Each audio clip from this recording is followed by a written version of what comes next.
अस्सलाम वालेकुम रहमतुल्लाहि वबरकातुहू। आप देख रहे हैं टॉप 10 विद GNM और मैं हूं गुलाम नबी मदनी।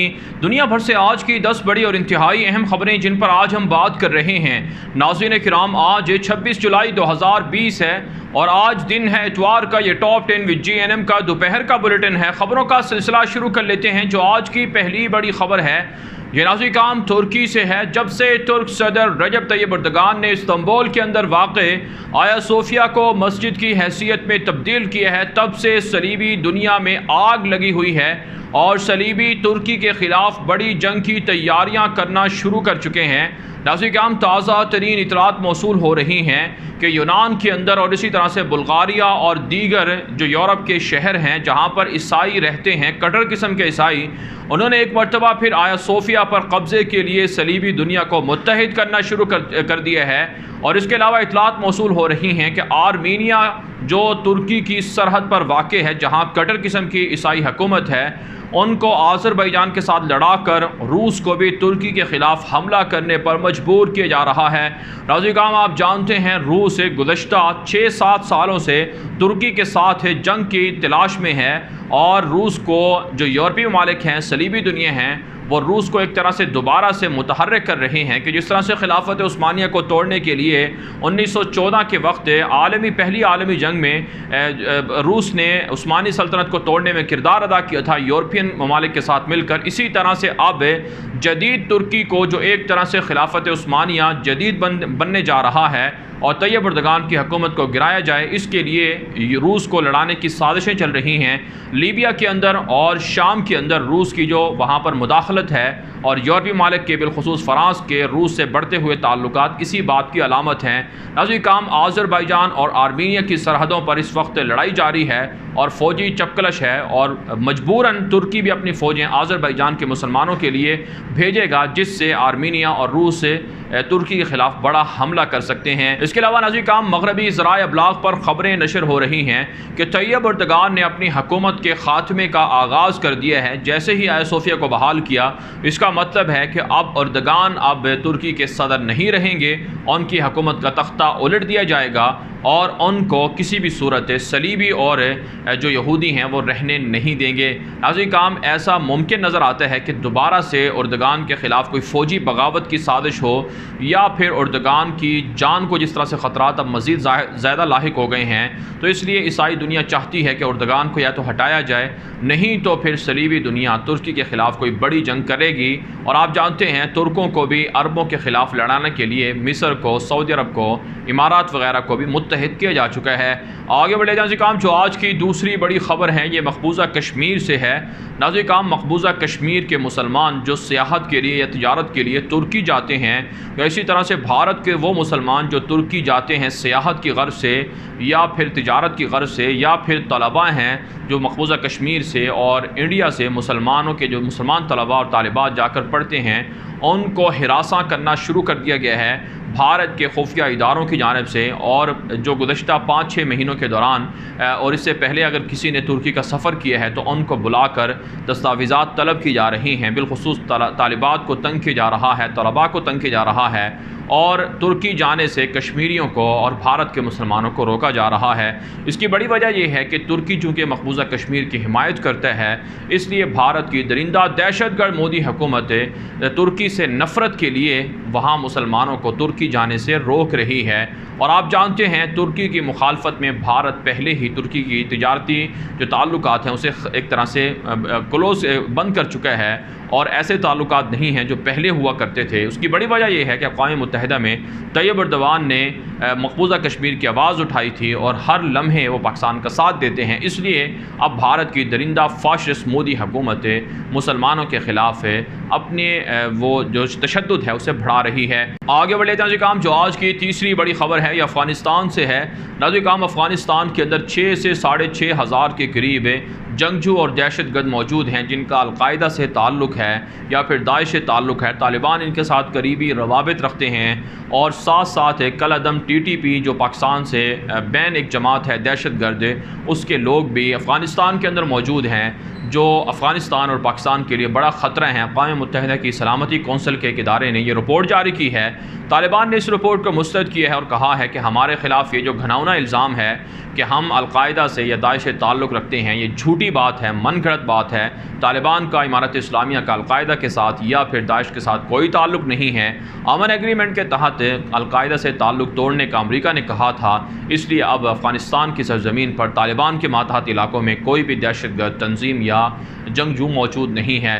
ताहम नाज़रीन काम इतनी बात ज़रूर है, अफ़गानिस्तान के अंदर भारत की जानिब से RSS के गुंडों को दाइश के नाम पर पहुँचाया जा रहा है, जो न सिर्फ अफ़गानिस्तान के अंदर तालिबान और निहत्ती अफ़गानियों पर हमले कर रहे हैं बल्कि पाकिस्तान पर हमलों की भी साजिश और प्लानिंग कर रहे हैं। इसके अलावा इतलात मौसूल हो रही हैं कि अफ़गानिस्तान के अंदर लोगों को बरगला कर बगावत पर उकसाया जा रहा है भारत की जानिब से और उन्हें भारतीय वीज़े भी दिए जा रहे हैं। भारतीय मीडिया पर रिपोर्ट जारी हो रही है कि हिंदू कम्यूनिटी और सिख कम्यूनिटी को जो अफ़गानिस्तान के अंदर रहते हैं, अफ़गानी नेशनल हैं, उनको भारतीय वीज़े देना शुरू कर दिए गए हैं। ये बड़े काम जो आज की चौथी बड़ी खबर है, ये भारत और चीन के ताल्लुकात के हवाले से है।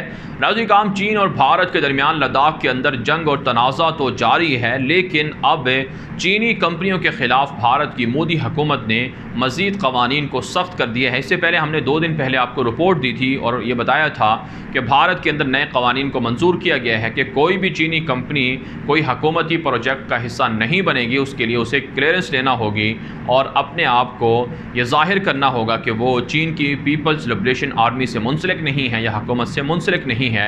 और पहले ही चीन की 60 के करीब मोबाइल ऐप्स को बंद किया जा चुका है और दर्जनों प्रोजेक्ट से चीनी कंपनियों को निकाल दिया गया है। अब एक ताज़ा खबर सामने आ रही है कि दुनिया के अंदर अमेज़ॉन के बाद जो चाइना की मशहूर ऑनलाइन जो कंपनी है अलीबाबा, जिसके सरबराह जैक मा हैं, उनको अदालत के अंदर तलब कर लिया गया है, उन पर मुकदमा दायर किया गया है। उनके 12 साथियों को भी तलब किया गया है कि उन्होंने एक भारतीय जो शहरी थे जो मुलाजमत करते थे अली बाबा कंपनी के अंदर, उनके हकूक़ की उनके ख़िलाफ़ कोई नाजायज़ ऐसा काम किया है कि उन्हें नौकरी से निकाला है, लिहाजा वो अदालत में पेश हों और जवाब दें। नाज़रीन काम चाइना की मशहूर कंपनियों के ख़िलाफ़ भारत का ये जो क्रैकडाउन है वो सिर्फ़ इस वजह से है कि चूँकि लद्दाख के अंदर भारतीय इलाकों पर चाइना ने कब्ज़ा करना शुरू कर दिया है। कल हमने आपको ख़बर दी थी कि भारत अब चाइना से इतने ताल्लुकात ख़राब कर चुका है कि पहले जो मोदी के और दीगर हिंदुओं के जो भगवान थे, जो मूर्तियां थी, वो चाइना से बनकर आती थी।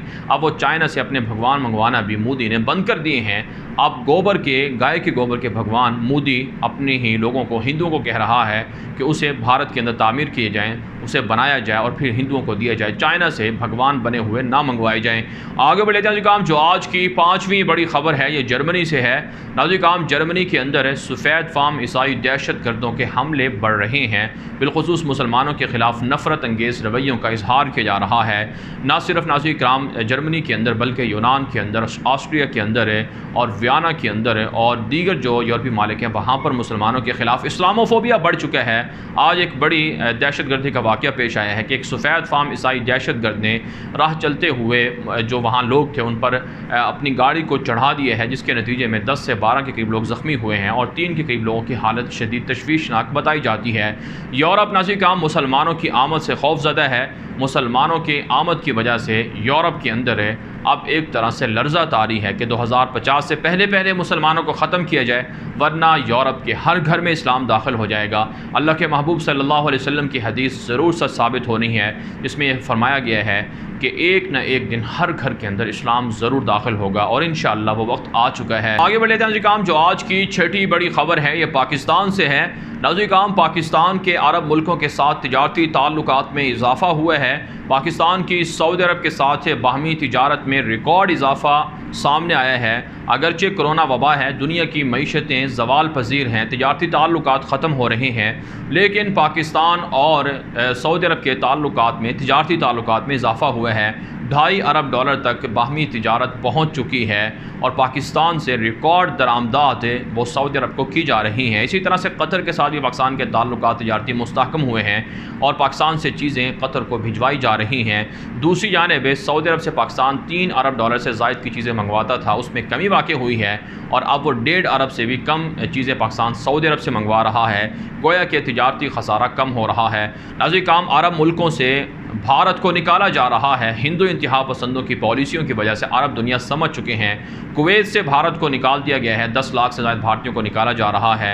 UAE से भारतीयों को निकालने के लिए मुहिम ज़ोर पर है और इसी तरह से दीगर गल्फ़ के मालिक से अब ज़रूरी है कि पाकिस्तान तिजारती ताल्लुकात ज़्यादा बढ़ाए और ज़्यादा मुस्तहकम करे और अरब ममालिक के साथ अपनी जो ताल्लुकात हैं तिजारती उनको इस तरह से मुस्तहकम करना चाहिए कि वहाँ पर हिंदुओं का, भारत की दहशतगर्दों का कोई भी वहाँ पर रहने का जवाब ना मिले। आप जानते हैं सऊदी अरब और भारत के दरमियान 30 अरब डॉलर की तिजारत होती है, जबकि UAE और इंडिया के दरमियान 50 अरब डॉलर से ज़ायद की बाहमी तिजारत होती है। पाकिस्तान बहुत पीछे है, इसलिए पाकिस्तान के ताजरों को और हुकूमत को मज़ीद मेहनत करना होगी। आगे बढ़े जाए काम, जो आज की 7वीं बड़ी खबर है ये यमन से है। यमन के अंदर 5 साल हो गए हैं सऊदी अरब की और इसी तरह से उनके इत्तेहादियों की जंग को, लेकिन अभी तक ये जंग ख़त्म नहीं हुई।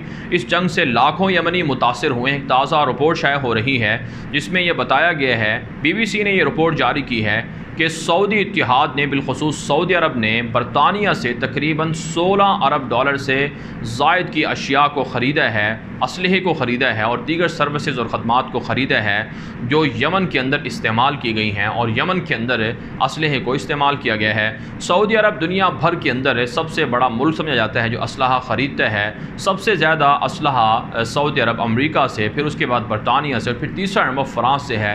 इन तीनों ममालिक से जो असलहा सऊदी अरब या मुत्तहिदा इमारात ख़रीद रहा है वो या तो यमन के अंदर इस्तेमाल हो रहा है या फिर वो असलहा लीबिया के अंदर बागी जंगजुओं के लिए इस्तेमाल किया जा रहा है।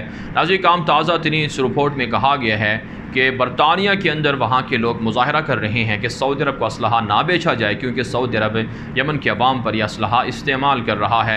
इसमें कोई शक नहीं है कि मगरबी दुनिया जानबूझकर मुसलमान ममालिक को आपस में लड़ाती है और वहाँ के वसाइल को लूटने के लिए उनके दरमियान इख्तलाफात को भड़काया जाता है और फिर उन्हें असलहा बेच कर पैसे भी कमाए जाते हैं और फिर झूठे दावे करने के लिए और एक तरह से झूठे आंसू बहाने के लिए मगरब के लोग ये करते हैं कि उनको मदद भी देते हैं। नाज़रीन काम, अगरचे बरतानिया दावा कर रहा है कि उन्होंने यमन के लिए बहुत सी माली इमदाद दी है, लेकिन जितना असलहा बेचा गया है उसके मुकाबले में ये इमदाद कुछ भी नहीं है। इसलिए नाज़रीन काम, मुसलमान ममालिक को समझना होगा कि उनके असल दुश्मन यूरोपी और सलीबी और ये तागूती ताकतें हैं जो मुसलमानों को आपस में लड़ा कर अपना असलहा बेचती हैं, फ़रोख्त करती हैं और निहत्ते मुसलमानों का खून बहाया जाता है। आज शाम के अंदर, इराक़ के अंदर, लीबिया के अंदर, अफ़गानिस्तान के अंदर, कश्मीर के अंदर, सब जगह पर यही घनाउनी खेल इन्हीं यूरोपीय ममालिक का चल रहा है। आगे बढ़े नाज़रीन काम, जो आज की 8वीं बड़ी ख़बर है ये नाज़रीन कराम मिस्र से है। मिस्र के अंदर सेनेट के इंतखाबात शेड्यूल हैं, अगले माह होने हैं। नाज़रीन कराम, ताज़ा तरीन इतला सामने आ रही हैं कि डिक्टेटर अब्दुल फत्ताह सीसी मिस्र की सेनेट में फ़ौजियों को भर्ती करना चाहते हैं। इसके लिए नया कानून भी मंजूर किया गया है कि कोई फ़ौजी साबिका या मौजूदा या हाजिर सर्विस जनरल या ब्रिगेडियर, कोई भी फ़ौज का ओहदेदार अगर सेनेट के इंतखाबात में हिस्सा लेना चाहे तो वो हिस्सा ले सकता है। इसका मतलब ये है कि डिक्टेटर अब्दुल फत्ताह सीसी ने मिस्र के अंदर जमहूरियत का सर कलम कर दिया है और वहाँ के जो अपोजिशन रहनुमा हैं, जमातें हैं, वो ये कह रहे हैं कि वो इंतखाबात में हिस्सा नहीं लेंगे। इससे पहले इख्वानुल मुस्लिमीन पर पाबंदियाँ लगाई जा चुकी हैं, उनके रहनुमाओं को जेलों के अंदर फांसियों की सज़ाएँ दी जा चुकी हैं और आज भी नाज़रीन काम डिक्टेटर अब्दुल फत्ताह सीसी के ज़ालिमाना इक़दामात से मिस्री आवाम नाखुश है, परेशान है, मुज़ाहरे कर रही है। माशी हालात अबतर हैं, वहाँ पर रोज़गार नहीं है। इसके अलावा मिस्र के डिक्टेटर अब्दुल फत्ताह सीसी ने अपनी फ़ौजें लीबिया के अंदर तुर्की के ख़िलाफ़ लड़ने के लिए भी उतारने का ऐलान कर रखा है। नाज़रीन काम, जो आज की 9वीं बड़ी ख़बर है ये अफ्रीकी मुल्क त्यूनिस से, सोमालिया से है।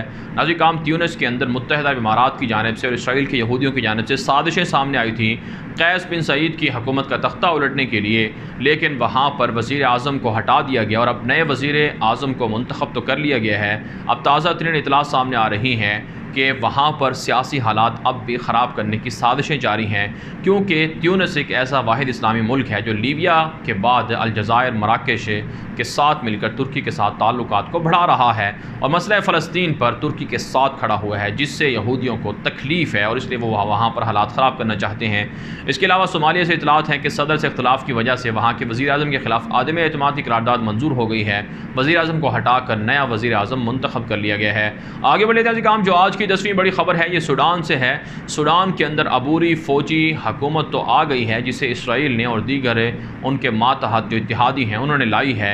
ये अबूरी फ़ौजी हुकूमत है, अवाम के मसाइल हल करने में नाकाम है, अवामी एहतजाज जारी है और हुकूमत से नाखुश हैं। ताज़ा तरीन बदअमनी का वाक़या पेश आया है जिसमें दर्जनों लोग ज़ख्मी हो गए हैं और कई लोग इसमें मारे भी गए हैं। अवाम ने मुतालबा किया है कि अबूरी फ़ौजी हुकूमत जिसने उमर अल-बशीर के इक़्तिदार का तख्ता उल्टा है, जिसे तुर्की का इत्तेहादी समझा जाता था, उनका दौर ज़्यादा अच्छा था बनिस्बत मौजूदा अबूरी हुकूमत का दौर, क्योंकि इसके दौर में ज़्यादा इसराइल से ताल्लुकात बढ़ रहे हैं और अवाम के मसाइल को मज़ीद उलझाया जा रहा है।